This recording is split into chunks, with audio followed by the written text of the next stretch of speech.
I suppose kick it off with a bit of team stuff. Probably the same 22 as last week, or any changes? No, we'll probably make one change. We'd like to get Jasper back in the side, so we'll bring Jasper into the side, which will mean one of our talls, probably Jack Homsch, will more than likely miss out at this stage. Pretty easy call to make, given Jasper's form in the SANFL last couple of weeks. Yeah, well, obviously Jasper's part of our best team, and we've just tried it a bit like Rock a couple of weeks back. We're trying to get them into some bit better form, and we're not rushing them, and we've probably given them the best opportunity to come in and play better football this time. Ken, does the knock on your ball use and the poor skills against the Hawks, does that influence the decision with Jasper, given he is renowned for that run and generating good ball use? Yeah, he certainly helps in that space, but it's if we look at one player fixing that, that's going to be a bit of a shock to us, I think. So the rest of the group have got to make sure that we've got our own, everyone else is involved with that sort of play, because it's not just a one-person offence. So certainly Jasper brings some of that to us, there's no doubt about that. Is it fair criticism? Of our ball movement? Yeah, look, we've hurt ourselves. We haven't shied away from that at any stage. We've worked really hard at that, like lots of teams are. I think it's not just isolated to Port Adelaide. When you turn over the ball yourself, that's the most damaging time to do it, because you're in offence. And for us, we've done that a little bit too much. Is there an element of balance in terms of the way the weather's going to be, and bringing, sending out a tall, bringing in Jasper? Well, it's opposition too a little bit. Richmond do tend to play a smaller forward line, and obviously with the 3 or 4 talls that we have down there at the moment, there's probably one too many for Richmond. It's as much about the opposition as it needs to be, and it's as much about trying to help us get better. Yeah, it's a good headache not to have, I've got to say. He's the best player in the competition. So, but you watch Richmond, how well they're playing at the moment, how well they are competing as a team. They're not competing just as Dustin or Trent or Rance or Rewalt, the names that regularly get mentioned. The names that get missed are the ones who are making a significant impact to that side, and that's the whole lot of them. They're putting an enormous amount of pressure on. Is that pressure, that's their hallmark, that's what's got them where they are? Well, it looks like it. You watch them play, you admire the way they're playing now, Damien, and the way they've been able to play consistently now for a long period of time. It's it's a real challenge to stay in that space. Every side's trying to do it. Richmond seem to be able to have mastered it week in, week out at the moment. What about Lindsay Thomas and Jack Tringo? Are they getting close? Yeah, they're close, but we haven't picked them, but they're certainly close. We've talked about Jack last week. We've talked about Lindsay. Lindsay, unfortunately, had a little bit of a spell for 4 weeks.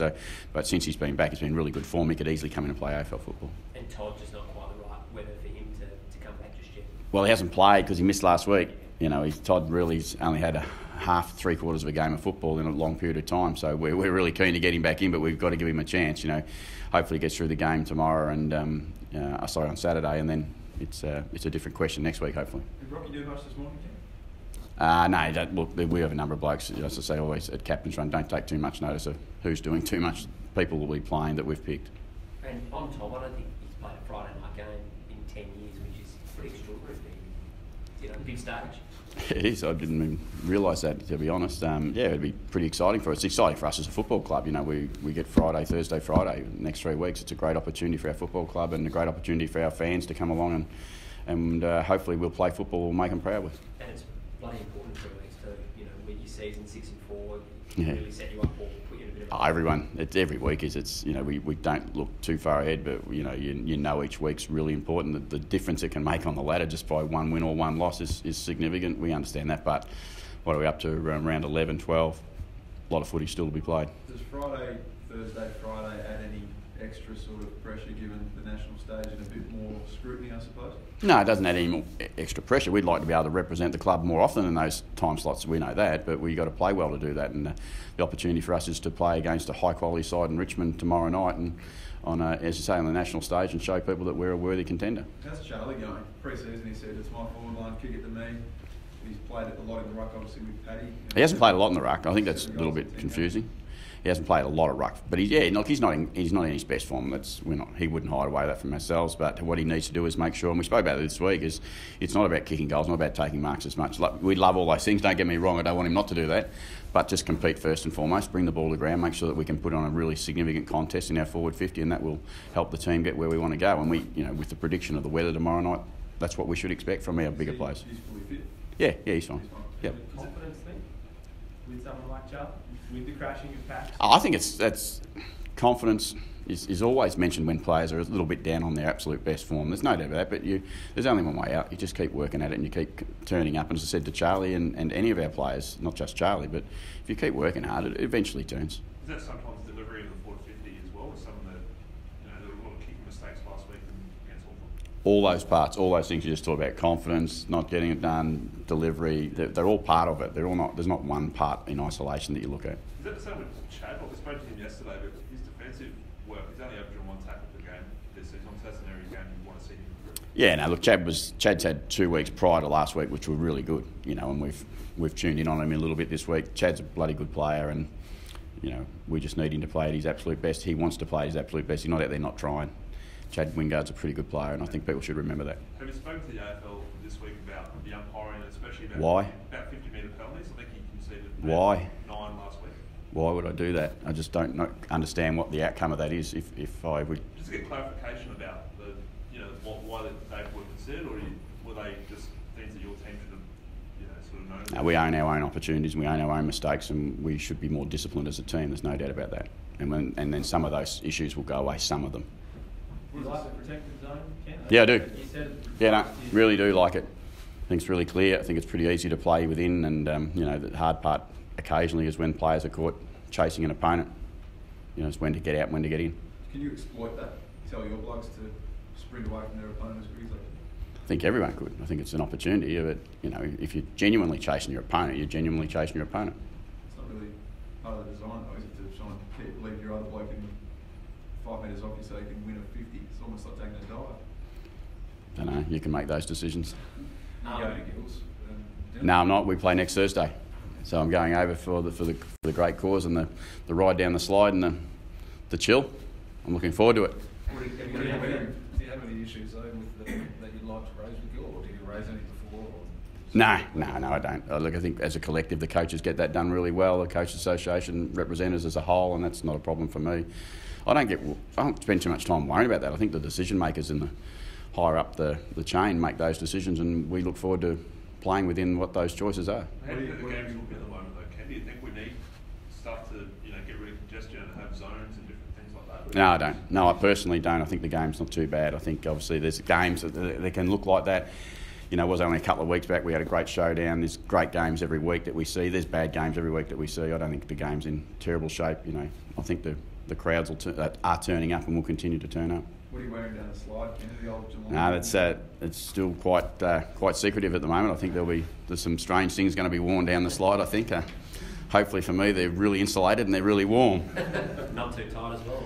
Oh, they won't be tight. Let me assure you of that. They won't be tight. But it shows the football community and the family getting behind the cause. It's a powerful thing. Yeah, it's amazing. Neil's an incredible person, the way he's gone about things to fight the disease, and you listen to him again last night. You love his courage. The part that we can play is help make a little bit more noise about the whole thing, and if we can help make that terrible disease disappear in some small way, well, we're more than happy to do our part. And Neil's been a member of the coaching group for a long period of time. Everyone's involved with football would do anything to help. And how do you get your boys to play back in good nick? I mean, Robbie and these sorts of guys, they do what they do each week, but you say like Chad's down, Charlie's down. You've sort of... No, I said Chad played two really good games of football only 2 weeks ago, but his last game was down. What does it say about how you're going that you've had to sort of deal with guys that aren't at their best form? Oh, that happens every year. If you go through every club, I think you'll find every team, even Richmond, they'll have someone that's probably not at their absolute best. The ones who have more that are in pretty good form are the ones who are sitting at the top of the ladder currently, and there's such a tight group underneath that have had players up and down and have had their team performance up and down. That's just what the competition is. That's great for the competition because it's so close. How do you fix it? You just keep working. There's no secret recipe. There's no go there and do this and you'll be better tomorrow. You just got to keep working really hard. And the team, when the team collectively plays better, you watch the individuals flourish in that. But it won't be the other way around. We don't want the individual to be the standout. Is that frustration? Because on paper your team does have enough top end talent to be right up the top of the ladder. I think there's a lot of teams that have enough top end talent. I think there's, in isolation, you can look at any team and say, well, they're pretty good if they've got everyone playing at their absolute best. But that's the key, have everyone playing at their absolute best. And I think that's what Richmond and West Coast are doing really well at the moment. So tomorrow night with the conditions, how much have you already modified what you're doing, given that it's going to be wet and It's going to be contested anyway. Yeah, that's right. It's going to be a pressure game against Richmond, so you don't have to change too much. If the weather comes in as bad as they're talking about, it'll just make it a little bit more of a contested game, and it'll make it a territory game. But that's the game that Richmond play. It's a game that we don't mind playing ourselves, but we're going to get a test against the absolute best at it. And can you also show for Sam Hayes did his ACL training on Tuesday? Yeah, it just goes to show sometimes how easy those things are. We've had now Hammer and Sam both. If you watch both incidents, and unfortunately seen both, you just couldn't believe it happened. But then I've seen Jake Lever do his on the weekend. Experience tells you that they just happen, unfortunately. And there's no secret to why they happen. It's just unexplainable almost. But Sam's having surgery today to have it repaired. He's got a really bright future. Like Hammer, we look forward to getting him back fit and fully ready to go. Can you talk us through Sam?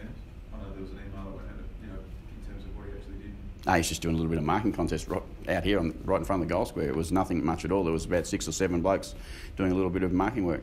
And it was as simple as that. He went for a ball and he landed slightly off and jarred his knee, he thought, which ended up being a lot more than a jarred knee. I suppose the way Dougal Howard's come back from his ACLs probably gives Sam a bit of inspiration that he can get back to that sort of level. Yeah, we've got a couple. We've got Robbie and Dougal who have come back over a period of time and been pretty good for us. So, yeah, look, no player wants to do it, but sometimes it's just not a choice. And there's other players who have had a lot worse. So boys have just got to get back on the horse as quick as they possibly can. From our point of view, we've got to support them as best we can and get them fitter and stronger. Is Tom Rockcliffe your designated tagger now if you need a tagger? No, I don't think so.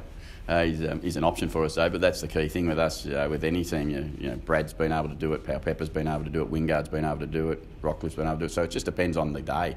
Last week one of the challenges we had was Rock was struggling to find the ball. So we put him on a bloke that was finding the ball, so it worked for us. Is that how you find the balance? If he's having a good day, so maybe I'll give it to Evo, or if he's having a quieter day, if we need you to do a job, you might do that? Yeah, you certainly have some flexibility with your choices, and that's always handy.